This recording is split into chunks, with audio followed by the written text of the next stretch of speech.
줄 수 있을 정도로 이해를 하면은 구체적인 내용은 좀 반복해서 공부하면 다 이제 맞출 수가 있거든요. 그래서 아까 우리 2개 이상 도시를 하나로 묶어서 그 도시의 기능하고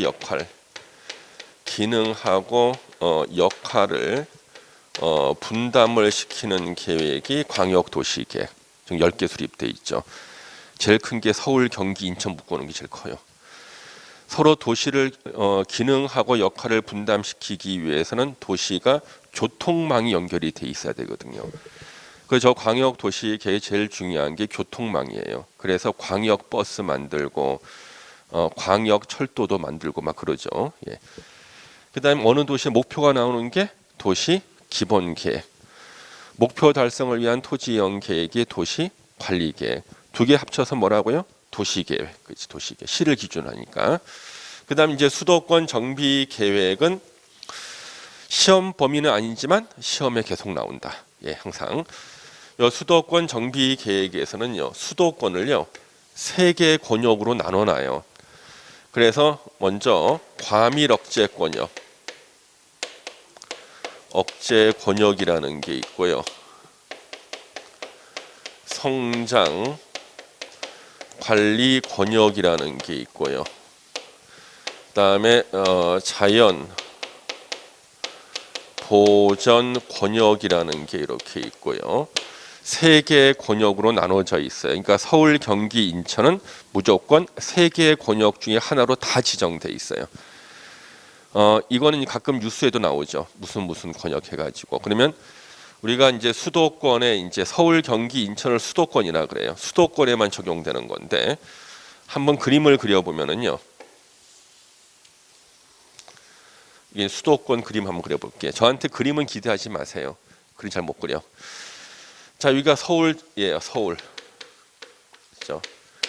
이 과밀 억제 권역은요. 인구 집중 유발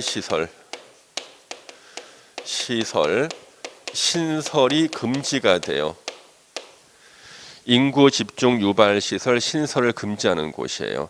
대표적인 게 대학이나 산업단지예요. 대학이나 산단. 인구 집중 유발 시설 신설 금지고. 그 다음에 성장 관리 권역은요. 요것이 신설이 가능해요. 대학교 신설 가능, 산업단지 신설 가능. 자연 보전 권역은 수도권 동쪽에 수지를 보존하는 곳이에요. 수지를 보존하는 곳입니다. 자, 그러면 서울 전부 다 과밀 억제 권역이에요. 인구 집중 유발 시설 신설 금지. 북쪽으로는 의정부까지예요. 남쪽으로는 수원까지. 과밀 억제 권역이에요. 과밀 억제 권역. 예. 그다음에 우리 수도권 동쪽에 혹시 여러분 양수리라고 아세요? 요즘엔 두물머리라 그러더라고. 제가 대학원 다닐 때는 양수리로 배웠어요. 요즘엔 두물머리. 그 양수리라고 부르는 이유가 뭔가요? 양수리라고 부르는 이유. 북한강과 남한강이 만나는 곳, 그렇죠? 양수리죠, 그렇죠? 예. 북한과 남한강이 만나요. 이 옆에 댐이 하나 있는데 무슨 댐일까요? 예? 무슨 댐? 양수리 옆에 댐이 하나 있는데 유명한 댐. 예? 정답. 예, 팔당댐이죠.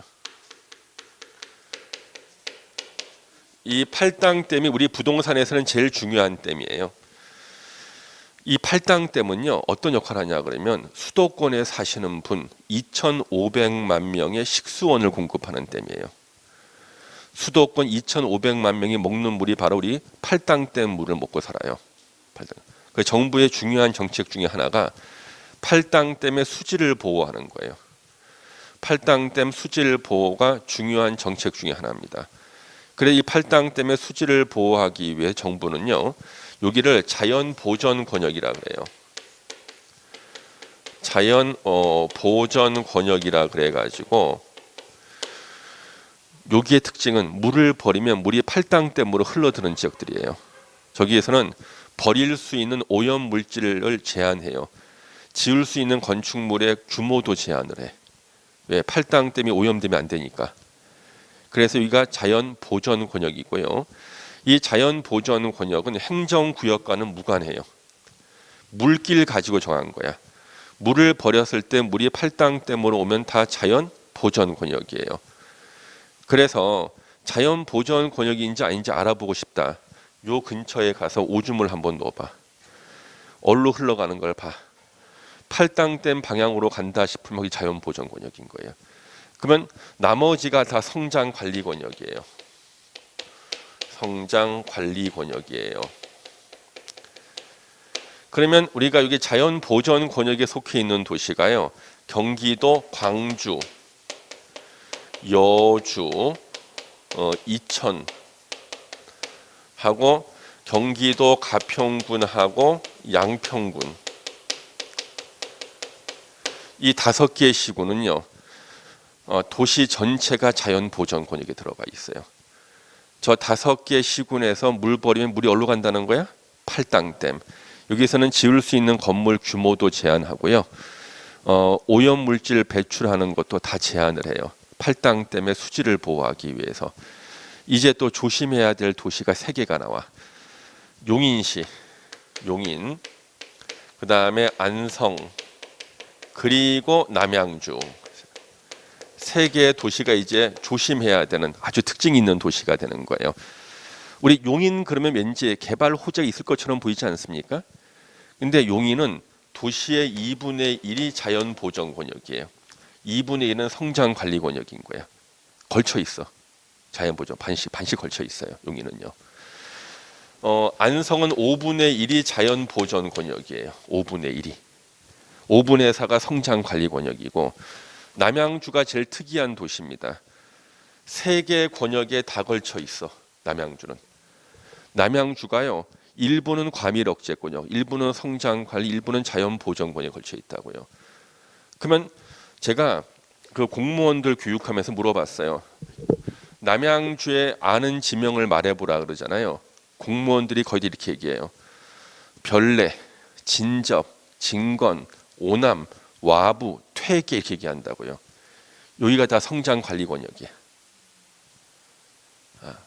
그러니까 외부 사람들이 남양주에 살지 않는 사람들한테 남양주에 아는 지명을 말해보라 했더니 별내, 진접, 진건, 오남, 와부, 퇴계 얘기한다고요. 그 여기가 성장 관리 권역. 뭐가 가능한 곳이에요? 인구 집중 유발 시설 신설이 가능. 바로 대규모 개발 사업을 할 수 있는 곳이고 여기다가 아파트 많이 짓죠. 그 이유가 바로 여기는 성장 관리 권역이라서 그런 거예요. 예, 성장 관리 권역. 예. 그래서 이 성장 관리 권역이 남양주에 이렇게 많았기 때문에 남양주 인구가 50만을 돌파했어요. 우리가 시 중에서 50만 이상 되는 시를 우리가 대도시라 그래요. 법에서. 다른 사람한테 대도시가 어떤 시냐 그랬더니 서울, 부산, 대구, 광주? 이거 아니야. 예.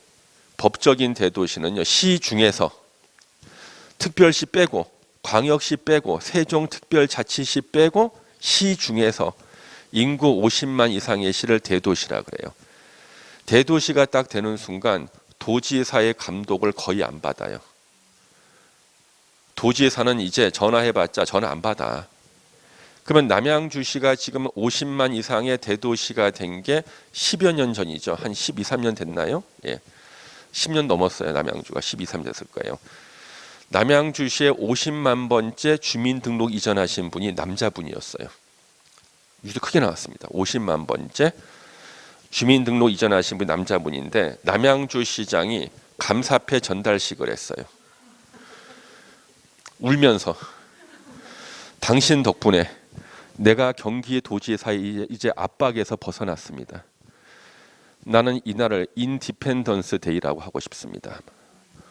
남양주가 독립한 거지. 경기도에서 거의. 그렇죠? 예. 경기도지사는 이제 남양주 시장한테 이래라 저래라 할 것이요. 95%를 뺏겼어요. 5%밖에 안 남아요. 그러면 우리 도지사가요. 시장 군수를 감독하는 기관이라 그랬잖아요. 시장 군수를 감독할 때 가장 강력한 감독이 부동산 인허가권이에요. 그러면 우리가 안타까운 도시가 어디냐 그러면 시흥시 있어요. 시흥시. 시흥시 인구가 49만 5천 명이야. 5천 명이 부족해. 그래서 시흥시장이 또 출마를 해요. 출마하면서 공약을 합니다. 저를 한 번만 더 찍어주세요. 그러면 시흥시 어디에다 몇 차선 도로 설치하겠습니다. 이거 허위 공약이야. 시흥시의 도로 설치 결정은 경기도지사 권한이거든. 근데 지가 무슨 공약을 해? 지 권한사항도 아닌데. 자, 수원시장이 출마할 때 저를 한 번 더 찍어주시면 수원시 호원동, 수원시 8달구에다가 몇 차선 도로를 뚫겠습니다. 그건 진짜 공약이지. 수원은 50만 이상인 대도시니까. 그렇죠? 이게 중요한 거예요. 그래서 50만 이상이 되는 시가 되는 순간 도지사가 전화하면 전화를 안 받아. 그래서 남양주시가 10여 년 전에 50만 돌파했거든요. 별내, 진접, 진건, 오남, 와부, 퇴계 덕분에 인구 집중 유발 시설 신설 가능했거든요. 여러분 다 남양주에 사시는 분 아닌가요? 자, 남양주 아닌 데서 오신 분 손 한번 들어보세요. 남양주 아니신데. 그러면 다 알 거 아니야. 나 서울 사는도 아는데. 남양주에 살면 이걸 알고 있어야지, 그렇죠? 그다음에 이제 남양주에요. 자연 보전 권역이 있어요. 남양주에서 물을 버리면 물이 팔당댐으로 가는 데가 세 군데가 있어. 화도, 조안면, 수동면 세 개. 요 세 군데에서 물 버리잖아요. 물이 팔당댐으로 가. 그래서 화도, 조안면, 수동면에서는 왠지 건축허가 잘 안 나오는 거야. 큰 건물 지으려고 그러면요. 왜 그래요? 자연 보전 권역이라서 그런 거지. 나머지가 다 과밀억제 권역이 남양주. 나머지는 다. 그러면 우리가 이 성장 관리 권역은 인구 집중 유발 시설 신설이 가능하니까 인구가 늘어나겠죠. 그럼 아까 나왔던 평택, 화성, 안산 다 성장 관리 권역이에요. 계속 공장 막 들어오잖아, 그렇죠?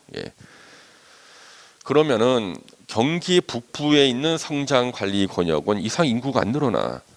거기는 다른 특별법이 있어요. 군사시설 보호법. 군사시설 보호법 때문에 건물을 크게 못 짓는 거야. 성장 관리 권역인데도 불구하고 이 남쪽은 군사시설 보호구역이 거의 없어가지고 성장 관리 권역 계속 성장이 돼. 인구 늘어나는 거죠, 그렇죠? 여러분 남양주에 봤더니 남양주는 3개의 권역에 걸친다. 그러면 용인이 있잖아요. 왠지 개발 호재가 많은 것처럼 보이잖아요. 근데 용인은요, 기획부동산이 가장 많이 활동한 곳이 용인시예요. 기획부동산, 사기치는 부동산 있죠. 기획부동산만 안 만나도 성공하는 거야. 부동산으로 성공하는 첫 번째 조건, 기획부동산을 안 만나는 거. 만나도 속지 않는 거. 근데 우리나라에서 말 제일 잘하는 사람들은 다 기획부동산에 있어요. 진짜 말 너무 잘해. 이 사람이 기획부동산인지를 알아. 그런데도 속아. 알면서도. 왜? 이 사람들은 아마 99%가 쓸모없는 땅을 나한테 사라 그럴 거야. 그런데 이 사람들이라도 한 1%는 좋은 게 있을 거야. 지금 나한테 추천하는 게 그 1%라는 확신이 드는 거예요. 기획부동산하고는 3분 이상 대화를 하시면 안 돼. 3분 이상 대화를 하시면 맹지를 사거나 절벽을 사. 3분 이상 하시면 안 돼요. 2년 전이었습니다. 서울에 저기 강남역하고요, 선릉역에 부동산에서 굉장히 많거든요. 강남역, 선릉역에. 그 중에 한 70%가 기획부동산이에요. 요즘에는 제일 지독한 기획부동산이요, 저기 선릉역에 있는 기획부동산들인데, 여러분 중국 연변에 그 보이스피싱 조직이 있잖아요. 걔네들이 무작위로 전화하다가 선릉역에 있는 기획부동산에 전화했다가 절벽 샀어. 걔네들이 속아서. 지네들 통장에 돈을 넣으라고 전화했다가 지네들이 기획부동산 통장에 돈을 넣은 거야. 속아서. 상대가 안 돼, 기획부동산한테는. 보이스피싱 조직이라도 속아. 걔네들이 속는 거예요. 우리 일반인은 어떻게 하겠어요, 그렇죠?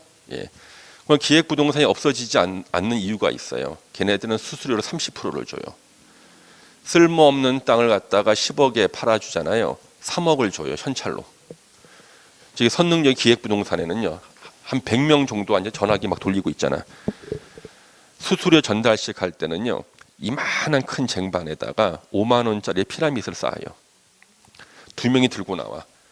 100명이 박수 막 치는 거야. 수수 전달 시 결의를 다져. 나도 한 건만 하면 된다고. 예. 10,000원도 안 하는 임야를 200만 원에 팔고 막 그래요. 예. 공인중개사 수수료 몇 %예요 요즘에? 이제는 그 예전에 0.9였잖아요 최고가. 0.9라 0.4나 5 받았잖아요. 자, 공인중개사가 0.45 받다가 30%를 줘봐. 야, 그렇죠? 예. 근데 요즘에는 공인중개사를 속여요. 기획부동산이. 공인중개사를 속이면은 누굴 속이냐면 어느 지역에서 한 10년 이상 했던 공인중개사 지역 주민들한테 신망을 받고 있고 누가 여유자금이 다 알고 있잖아요.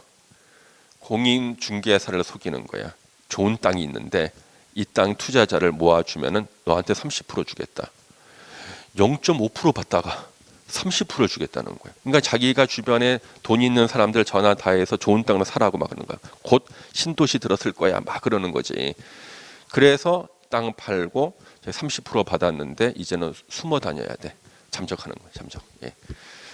자, 그래서 바로 용인이 왜 그랬냐 그러면요. 2분의 1이 자연 보전 권역, 2분의 1 성장 관리 권역이거든요. 전화가 오는 거예요. 기획부동산에서. 용인에 좋은 땅이 나왔습니다. 옆에 땅은 평당 200만 원인데 급매물로 3분의 1 가격인 한 70만 원에 나왔다는 거예요. 안 사셔도 좋으니까 와서 구경만 하세요. 속으로. 절대 안 사야지. 공부하는 셈 치고 구경이나 해봐야지. 가봤더니 사실이네. 이쪽 땅이 평당 200. 중간에 개울이 흘러요. 개울 건너편 땅이 평당 70만 원이야. 야, 이거 진짜인데. 근데 이 개울이 중요해. 개울 건너편에서 물을 버리면 물이 팔당댐으로 가. 자연 보전 권역이야. 왜냐면 용인시 처인구야. 용인시 처인구는요 자연 보전 권역이에요. 기흥구하고 수지구 있거든요. 기흥구하고 수지구는 성장 관리 권역이에요. 지을 수 있는 건축물의 종류가 달라. 규모가 달라. 예. 그래서 엊그저께요. 제가 아는 분이요. 이분은 부동산 잘 모르시는 분인데 자기한테 분양 의뢰가 들어왔어요. 오피스텔 좀 이렇게 분양해 줄 수 있냐고. 잘 모르시는 분인데 그래서 용인이래요. 그 제가 전화했죠. 혹시 여기 처인구 아니에요? 어떻게 하셔는 거예요? 처인구니까 분양이 안 됐고 그래서 당신 같은 사람한테 분양을 맡기는 거 아니겠냐. 지인들한테 팔라고. 예, 지인들한테. 그래서 우리가 용인시 혹시 모현면 들어보셨어요? 모현면이라고 해가지고 용인시 모현면이 유명했어요. 신도시 후보 지역이라고 기획부동산에 소문내가지고 10,000원짜리 땅을 200만 원 받고 판 곳이야. 용인시 모현면이 자연보전 권역이에요. 예. 우리 시험에는 안 나오지만 참고로 알아두세요. 여기는 6만 제곱미터가 최고야. 개발 면적이, 토지 면적이 6만 제곱미터. 우리가 미니 신도시는 30만 제곱미터 이상, 원칙은 330만 제곱미터거든요. 6만 제곱미터니까 건물은 지을 수 있어요 다. 근데 신도시는 최소가 미니 신도시 30만 제곱미터니까 신도시는 못 들어서겠죠. 근데 용인시 모현면에 신도시 들어선다 그래서 쓸모없는 땅 10,000원짜리를 200만 원에 다 팔아버리는 게 바로 기획부동산이에요. 다 속았어. 다 속았어. 사람들이 다 속은 거죠. 그래서 이 용인시 모현면을 다 쓸고 지나갔습니다. 용인에. 그 다음에 간 데가 여기 안성에 갔어요. 안성 혹시 거기 일죽이라고 아세요? 일죽이 바로 자연보전권역이야. 안성 일죽. 또 쓸고 지나갔어.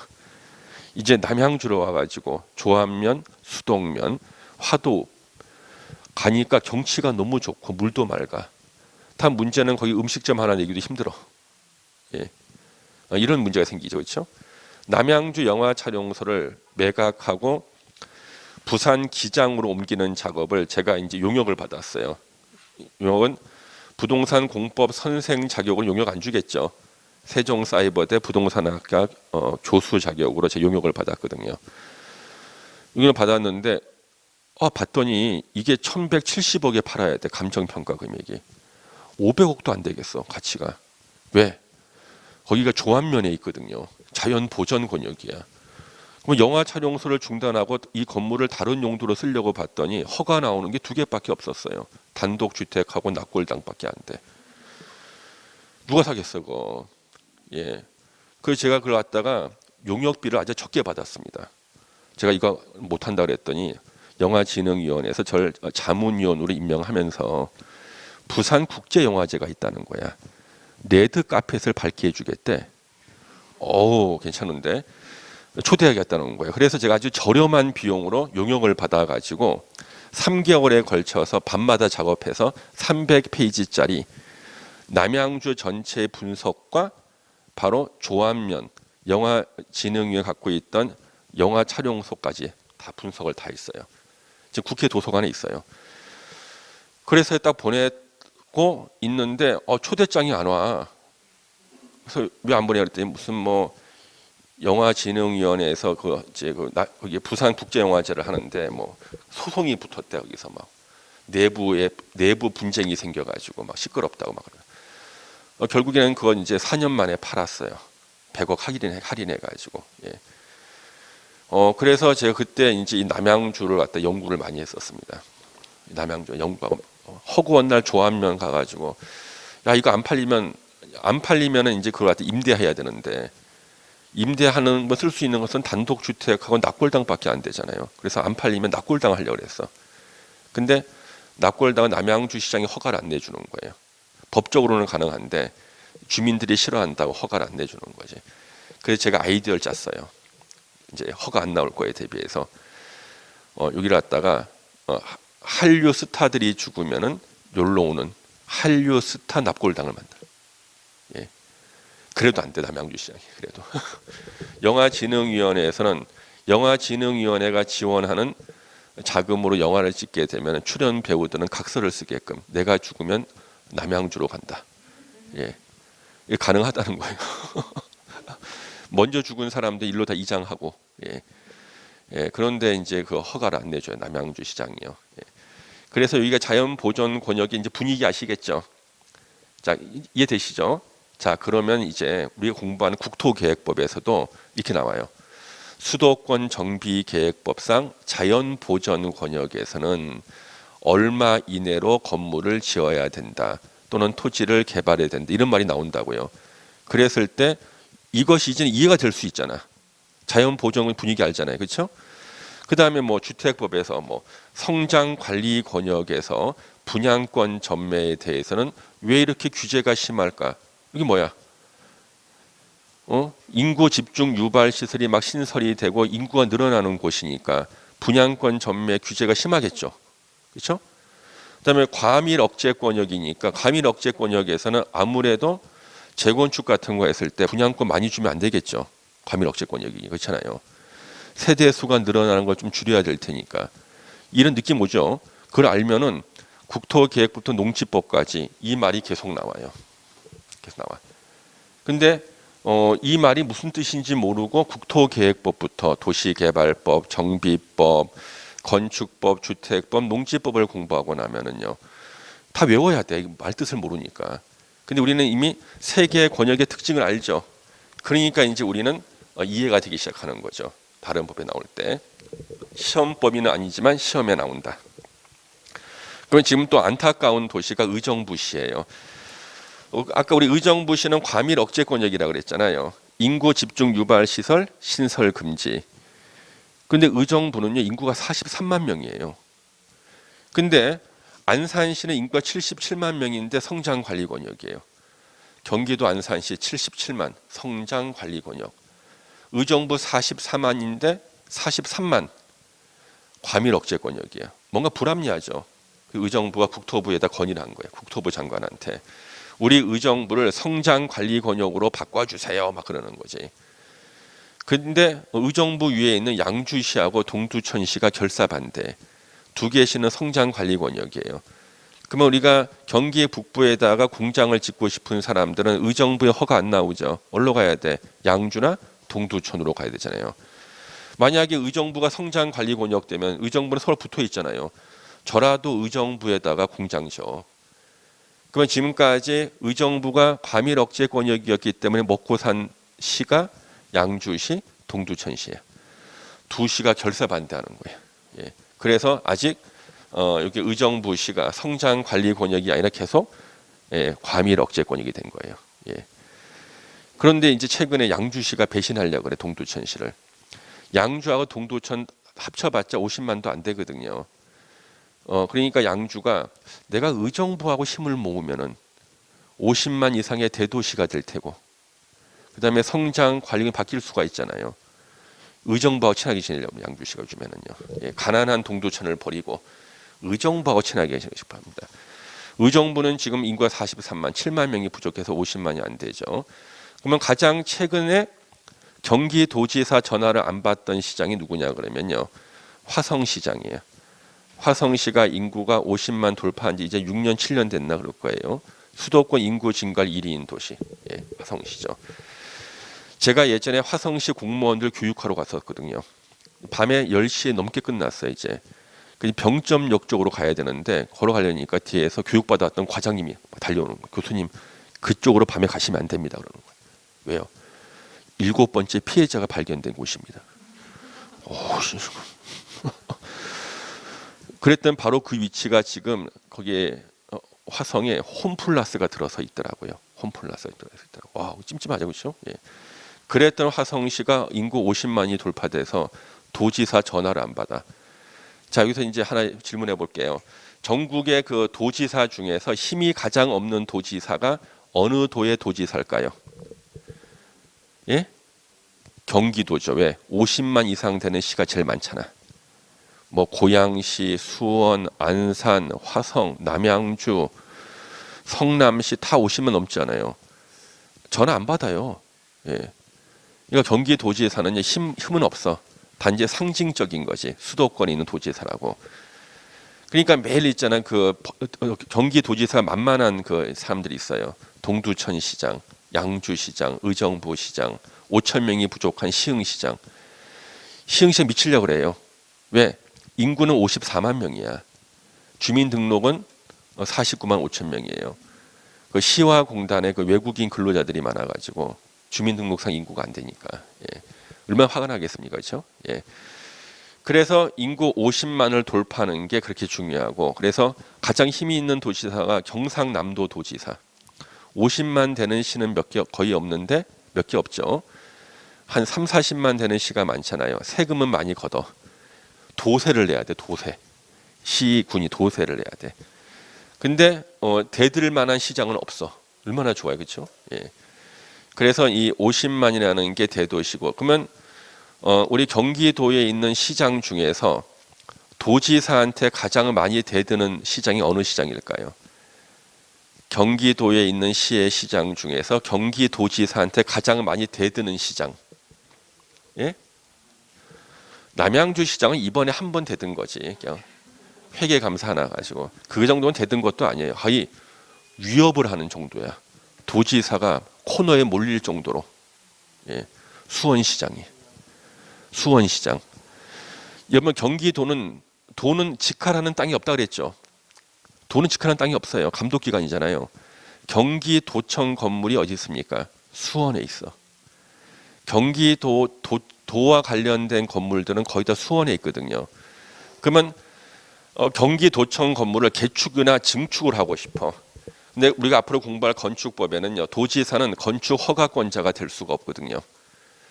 그러면 경기도청 건물에 대한 증축, 개축에 대한 허가는 누가 내주는 거야? 수원시장이. 뻑하면 수원시장이 허가 안 내죠. 돌아버리는 거예요. 예. 경기도의 중요한 건물이 수원에 있는데 경기도 인재개발원이 있거든요. 공무원 교육받는데 제가 경기도 인재개발원에 경기도 전체 부동산 인허가 공무원이 200명이에요. 교육을 하고 갔어요. 경기도 인재개발원 수원에 있는데 큰 강당이에요. 200명 교육을 하다가 쉬는 시간이야. 밖에 나와서 이렇게 서 있는데 저하고 얘기하는 분이 경기도청의 부동산 과장님이에요. 부동산과 과장님이 얘기하는데 앞에 누가 한 명 지나가. 이 과장님이 인사를 하시는 거야. 안녕하십니까 과장님 그러는 거야. 예, 안녕하십니까.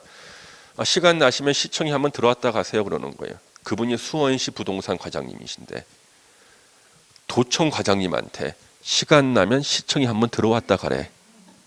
왜? 도청 건물 지금 증축을 해야 되는데 수원시에 허가를 안 내줘요. 어떻게 해야 돼? 시청에 들어가서 사정해야 되는 거예요. 그래서 이걸 파고든 게 용인시였어요. 용인시가 경기도에다가 경기도청을 수원에 놓으니까 얼마나 힘드십니까? 어렵고. 용인시로 옮기시죠.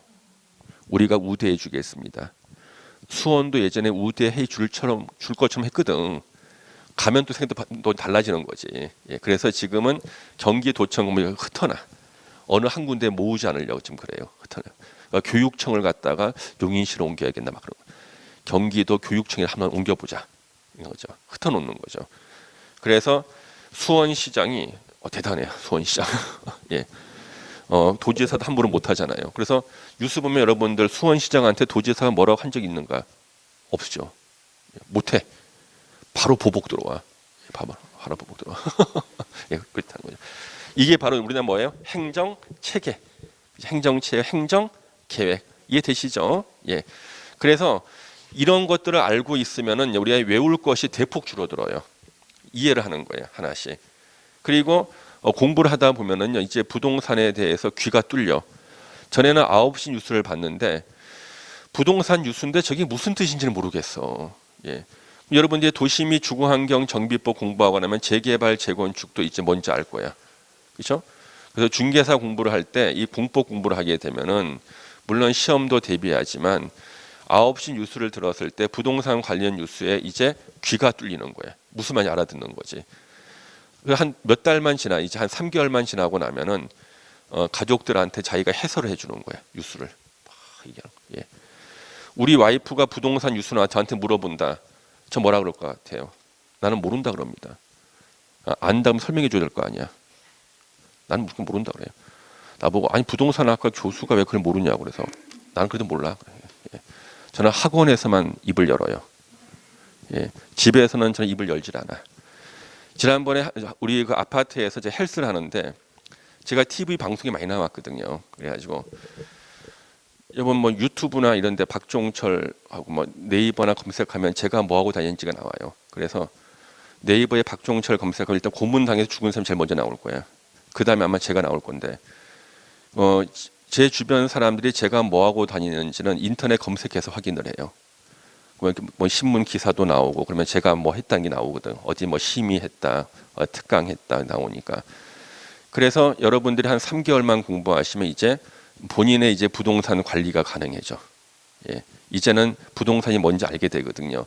그 핵심이 되는 게 바로 이 부동산 공법이에요. 공법입니다. 그래서 공법은 열심히 공부해서 진도 잘 따라오시고요. 아셨죠? 예. 참 다음 주는 제가 어쩔 수 없이 휴강이니까 좀 이해해 주시고요. 여러분은 절대 손해되지 않습니다. 예, 올해 시험 끝나신 분들한테 물어보세요. 올해 그 예상 문제 얼마나 적중했는지 물어봐 주세요. 제가 다 이렇게 노력해서 교수님들 만나고 분위기 파악하고 그래서 예상 문제 만들어서 같이 풀어보고 시험에 나올 만한 문제 10번 풀어보면 그거 맞출 수 있죠. 예. 올해 나왔던 문제들 최소 5번씩 다 풀었어. 예. 틀릴 수가 없죠. 그렇죠? 예. 그거 앞으로 제가 만들 테니까 여러분들 결석만 안 해주시면 되고 다음 주는 한 주 쉬시고요. 그 다음 또 보도록 하겠습니다. 자, 수고하셨습니다. 감사합니다. 예.